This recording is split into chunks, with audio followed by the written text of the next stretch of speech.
జగన్మోహన్ రెడ్డి గారు ముఖ్యమంత్రిగా ఉన్నప్పుడు నా అభ్యర్థన మేరకు పిడుగురాళ్ల సమీపాన ప్రతిష్టాత్మకంగా నిర్మాణం చేపట్టిన వైఎస్ఆర్ గవర్నమెంట్ మెడికల్ కాలేజ్ హాస్పిటల్ని ప్రైవేటీకరణ చేయకుండా ఉండడానికి తిరస్కరించిన కేంద్ర ప్రభుత్వానికి కృతజ్ఞతలు తెలియజేస్తున్నాం.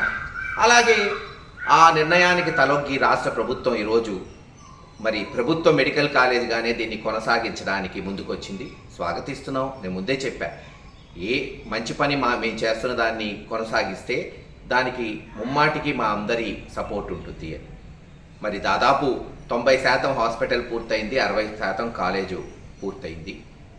ఇటువంటి తరుణంలో దాన్ని ప్రైవేటీకరణ చేయాలని కేంద్ర ప్రభుత్వాన్ని రాష్ట్ర ప్రభుత్వం అడగటం, అది కుదరదని సూచనప్రాయంగా వాళ్ళు చెప్పటం. ఎందుకంటే ఇది మొత్తం నేషనల్ పాలసీ, జాతీయ పాలసీలో అనుగుణంగానే ఆ రోజున మేము జవహర్ రెడ్డి గారి ద్వారా సుమారు 200 కోట్లు తీసుకొచ్చాం. కేవలం ఆంధ్ర రాష్ట్రంలో 3 కాలేజెస్ మచిలీపట్నం, పాడేరు, పిడుగురాళ్లకే ఆ రోజు కేంద్ర ప్రభుత్వం శాంక్షన్ చేసింది. కనుక దానికి తగ్గట్టే నేషనల్ పాలసీలో ఎక్కడా ప్రైవేటీకరణ లేదు కాబట్టి దీన్ని కూడా కేంద్ర ప్రభుత్వం తిరస్కరించింది. ఈరోజు రాష్ట్ర ప్రభుత్వమే ముందుకొచ్చి దీన్ని పూర్తి చేస్తామని నిన్న మంత్రి ప్రకటించడం చూసాం. కనుక త్వరలోనే దీన్ని పూర్తి చేసి, ఎందుకంటే ఇప్పటికే ఆలస్యమైంది. హాస్పిటల్ పోయిన సంవత్సరం జూన్ మాసానికే హాస్పిటల్ పూర్తయింది, 100 పడకల హాస్పిటల్ రెడీగా ఉంది. సంవత్సరంన్నర నుంచి దానికి గనక స్టాఫ్ అలొకేట్ చేసుంటే హాస్పిటల్ ఈ పాటికే రన్నింగ్లోకి వచ్చేది, ప్రజలకు అందుబాటులోకి వచ్చేది.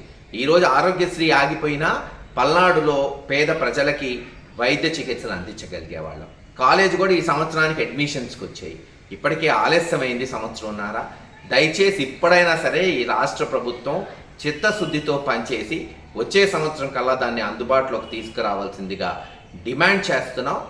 ఏది ఏమైనా మరోసారి ఈ పిడుగురాళ్ల మెడికల్ కాలేజ్ హాస్పిటల్ని, వైఎస్ఆర్ మెడికల్ కాలేజ్ హాస్పిటల్ని ప్రైవేటీకరణ చేయకుండా తిరస్కరించినందుకు కేంద్ర ప్రభుత్వానికి కృతజ్ఞతలు తెలియజేస్తున్నాం.